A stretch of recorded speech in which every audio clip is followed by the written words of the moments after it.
સમાચારોની શરૂઆત કરી અમદાવાદથી તો અમદાવાદથી સમાચાર છે મારામારીની ઘટના પ્રકાશમાં આવી છે। અમદાવાદથી જે સમગ્ર મામલો પ્રકાશમાં આવી રહ્યો છે, અમદાવાદમાં શેલાના ઘુમા રોડ પર મારામારીની ચકચારી ઘટના બની છે। સ્વર્ણિમ સનસાઇટની લેબર કોલોનીમાં મજૂરો વચ્ચે મારામારી થઈ હતી। મહિલાની છેડતી બાબતે મજૂરો વચ્ચે મારામારી થઈ હતી। તપાસમાં ગયેલી પોલીસ પર પણ ટોળાએ હુમલો કર્યો હતો। તો અમદાવાદમાં શેલા ઘુમા રોડ પર મારામારીની ચકચારી ઘટના બની। હુમલા બાદ મામલો ગરમાતા જ પોલીસે કડક કાર્યવાહી કરી છે। બોપલ પોલીસે ફરિયાદ નોંધીને 112 લોકોને રાઉન્ડ અપ કર્યા છે। 16 જેટલા સગીર પણ કાયદાના સંઘર્ષમાં આવતા બિલ્ડર સામે પણ કાર્યવાહી કરાઈ છે। આ આખા પ્રકરણમાં ટોટલ 3 એફઆઈઆર દાખલ કરવામાં આવી છે। એક એફઆઈઆર જે છે છેડતીની એફઆઈઆર છે, જેમાં મુખ્ય આરોપી જે દિનેશ કરીને છે, और બીજી જે છે રાઇટિંગ અને ગંભીર ઇજાનો એક બીજી જે છે, और ત્રીજી જે છે સરકારી નોકર ઉપર હુમલોની છે। એમાં સેક્શન જૂની આઈપીસીના સેક્શન 333 અને એમ જે હુમલો હતો, જે જીવલેણ હુમલો હતો, તેમાં અટેમ્પ્ટ ટુ મર્ડરનો કેસ દાખલ કરવામાં આવેલો છે। આમાં ટોટલ રાત્રિમાં જે ટોટલ 113 માણસોને એમાં આખા પ્રકરણમાં ડિટેન કરવામાં આવ્યા હતા, और 113 માંથી જે છે એ મર્ડરના આરોપી જે છે 16 આરોપીને અટેમ્પ્ટ ટુ મર્ડરના કેસમાં એને અટક કરવામાં આવે છે, और બાકી 30 જેવા માણસોનો આઈડેન્ટિફિકેશન અને બાકી બધાનો પ્રોસેસ ચાલુ છે।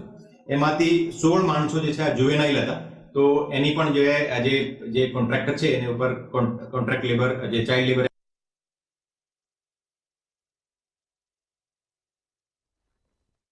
આજ મુદ્દે આપણી સાથે વિશાલ મહેતા ન્યૂઝ રૂમથી લાઈવ જોડાઈ ગયા છે। જે વિશાલ, અમદાવાદમાં શેલા ઘુમા રોડ પર મારામારીની ચકચારી ઘટના બની છે, કઈ રીતે ઘટના બની છે અને પોલીસ દ્વારા કઈ રીતે કાર્યવાહી કરાઈ છે, જણાવશો। હિનલ, જે રીતે સમગ્ર મામલો સામે આવ્યો છે, આ મામલો શરૂ થયો હતો બોપલ શેલાની અંદર જે સ્વર્ણિમ સાઇટ આવેલી છે ત્યાં છેડતીની ઘટનાથી એક મહિલા હતી જે મોડી રાતે ત્યાં જતી નીકળતી હતી, ત્યારે તેની છેડતી કરવામાં આવી। જે લેબર કોલોની છે તેની પાસેથી તે પસાર થઈ હતી ને તે બાબતને લઈને જ તેણે ક્યાંક તેના હસબન્ડને આ વાત કરી અને તેનો હસબન્ડ ત્યાં ઝઘડો કરવા આવ્યો અને જ્યારે તેણે ઠપકો આપવા માટે વાત કરી ત્યારે લોકોના ટોળા ભેગા થઈ ગયા અને તેની સાથે મારામારી કરી અને તેને રૂમમાં બંધ કરી દીધો। આ સમગ્ર ઘટનાની જાણ થતાની સાથે જ જ્યારે આ જે મહિલાનો પતિ હતી તેને રૂમમાં બંધ કરતા તેણે તેના મિત્રની મદદ લીધી હતી। તેનો મિત્ર પણ ત્યાં પહોંચ્યો, પણ તેની સાથે પણ મારામારી કરવામાં આવી અને સાથે જ આ સમગ્ર ઘટના જ્યારે એક પછી એક તબક્કાવાર વધતી ગઈ ત્યારે લોકોના ટોળા એકત્રિત થતા ગયા અને મારામારીની ઘટના મોટી થતી ગઈ। એટલે આ સમગ્ર પ્રકરણને લઈને જ્યારે મારામારી વધી ગઈ ત્યારે તેને હોસ્પિટલમાં દાખલ કરવામાં આવ્યા અને હોસ્પિટલમાં દાખલ કરતાની સાથે જ્યારે પોલીસને ખબર પડી ત્યારે પોલીસ પોતે ઘટના સ્થળે પહોંચી અને આ જે સમગ્ર મામલો છે તેને નિયંત્રણમાં લેવાની જ્યારે કોશિશ કરવામાં આવી ત્યારે પોલીસ પર પણ હુમલો કરવામાં આવ્યો। એટલે આ સમગ્ર ઘટનામાં એક પછી એક તબક્કાવાર જે નવા વળાંકો આવ્યા તેને લઈને તાત્કાલિક જ બોપલ પોલીસ અને સાથે જ અમદાવાદ ગ્રામ્ય પોલીસ છે તેની કાર્યવાહી હાથ ધરવામાં આવી।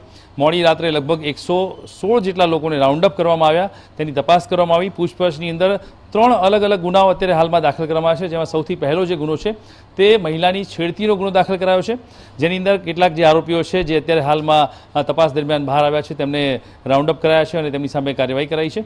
સાથે જ રાયોટિંગનો ગુનો, એટલે કે જ્યારે મહિલાના પતિ અને તેના મિત્ર ત્યાં આવ્યા હતા અને જ્યારે કોન્સ્ટેબલ ત્યાં આવ્યા હતા તે દરમિયાનમાં જે લોકોએ મારામારીની ઘટના કરી, પોલીસ કોન્સ્ટેબલને પણ ક્યાંક ને ક્યાંક ઈજાઓ પહોંચાડી, આ સમગ્ર ઘટનાની અંદર પણ અત્યારે હાલમાં રાયોટિંગનો ગુનો ત્યાં નોંધવામાં આવ્યો છે।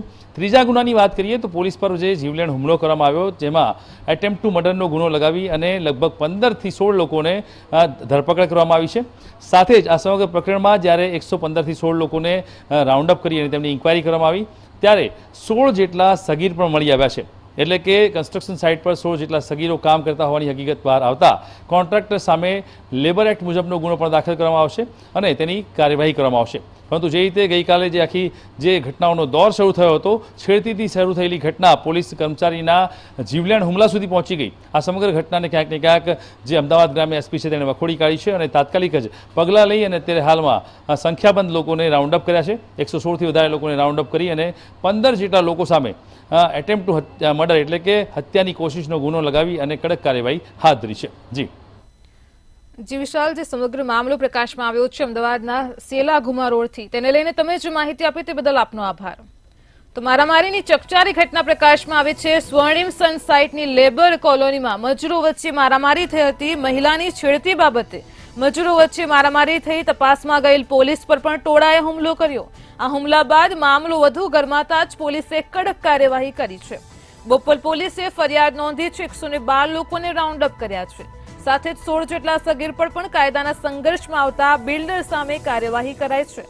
તો સગીરને મજૂરી કામમાં રાખવા બદલ કડક કાર્યવાહી કરાશે। પોલીસ પર હુમલાની તપાસમાં કુલ 15 આરોપીઓની અટકાયત કરવામાં આવી છે। તો અમદાવાદમાં શ્વેલાના ઘુમા રોડ પર મારામારીની આ ચકચારી ઘટના પ્રકાશમાં આવી, જેને લઈને બોપલ પોલીસે કડક કાર્યવાહી હાથ ધરી છે।